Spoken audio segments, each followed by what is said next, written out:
It was probably 4 years ago at this point.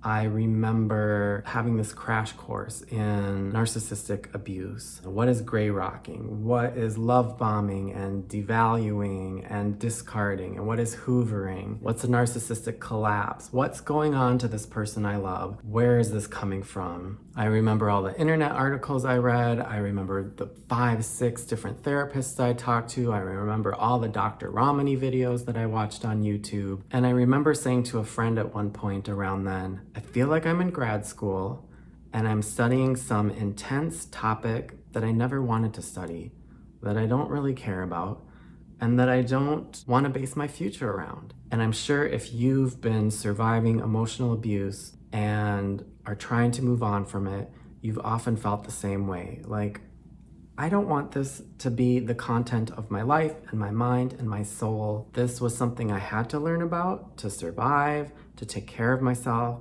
And now I want to unsubscribe from it, because who wants to think about the darkness of abuse and mental illness and mind games hours and hours a week for weeks and years on end? So thank you for watching my videos over these past months about what I went through, and I've been getting more and more comments and emails asking me, I see that you're a certified coach, William.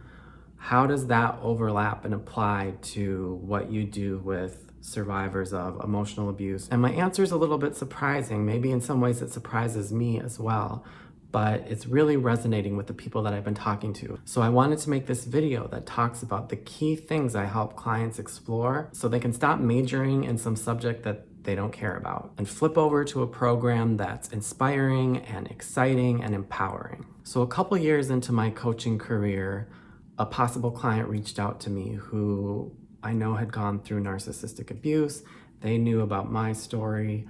I knew about their story, and they were interested in some coaching to feel energized and motivated and confident about this new chapter in their life now that they were finishing up their divorce from their abusive ex. So I'm certified and accredited through the International Coaching Federation, and that methodology really believes that there is wisdom and ingenuity and excitement within the client, and a good, graceful, ego-free coach's role is to draw that wisdom, draw solutions and action steps and adventures and experiments out of the client. Now, I have always believed deeply in the beauty and the purity of certified coaching, but I also understand the magnitude of living through emotional abuse, through living your life next to a narcissist who twists the world and twists words and twists events into this maddening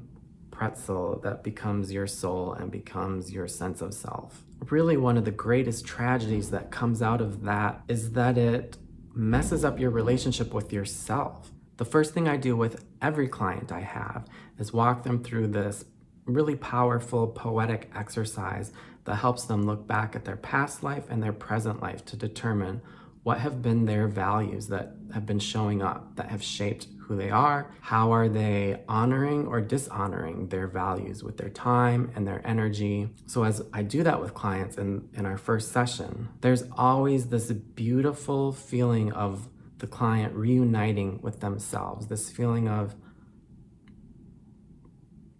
oh yeah, that's who I am.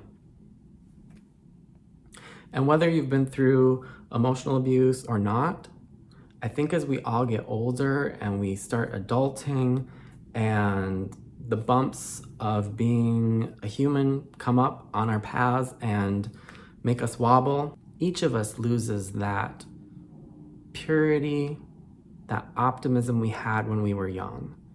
We bury it away. We hide it somewhere to protect ourselves so we can just get through the slog, the responsibilities, and the little tragedies, setbacks, or traumas of living life. We so often stop betting on ourselves and we close ourselves off from certain parts of our dreams and our desires. And so from my very first session with every client, that's what I love giving them, is this sense of, oh yeah, that's who I am. Why did I say goodbye to that person? And what can I do now to honor that person and reunite with that person?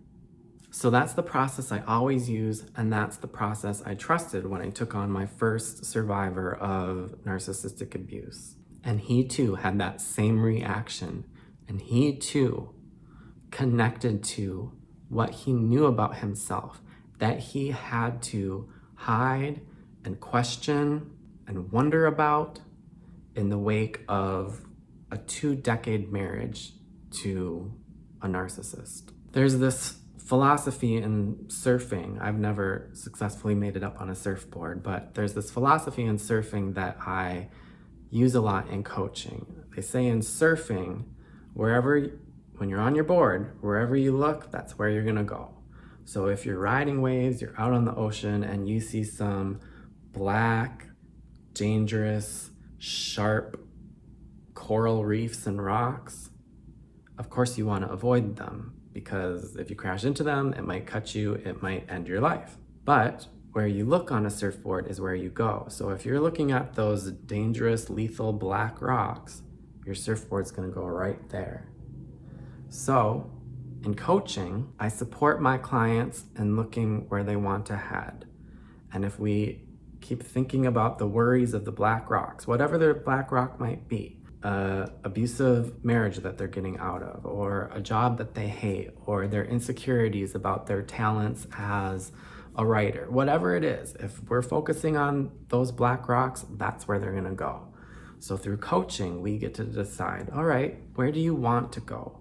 If you're trying to get back to shore, what does your shore look like? Where is it? What's beautiful about that shoreline? What's beautiful about who's at that beach waiting for you? Who do you get to be and what do you get to enjoy once you're there? That's what we spend our sessions investigating. So that first survivor of narcissistic abuse that I took on as a certified coaching client, in our months working together, I don't think we used the word narcissist more than twice. I don't think we spent any time talking about his ex more than like 2 minutes total. Why?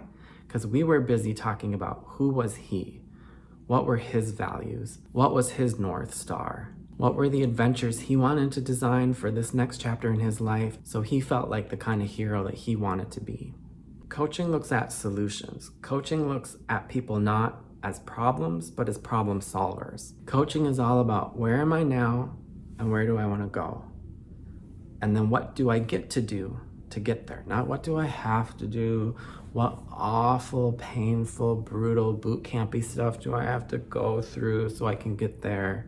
Through coaching, when you get to connect to yourself, then your mind starts percolating with all these adventures that you get to live out, all these experiments that you get to design. So the tools and the structures I align with and really honor as a certified coach were really helpful to that first client of mine who had suffered narcissistic abuse. Having continued to work with survivors of narcissistic abuse, then we customize their journey for them. What are the things they want to learn about themselves?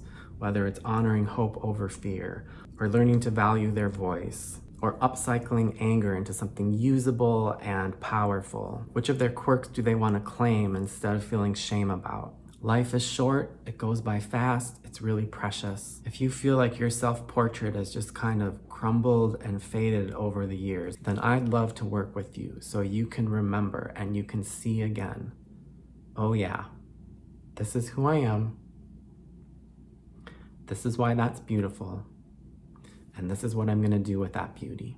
So there's a link down in the description. You can go to my website, learn more about me, schedule a call with me if you want to do that. So thank you for watching. Please like, please subscribe, please leave comments. I love hearing from you guys. This community, your support is really helpful to me. I hope I'm helpful to you.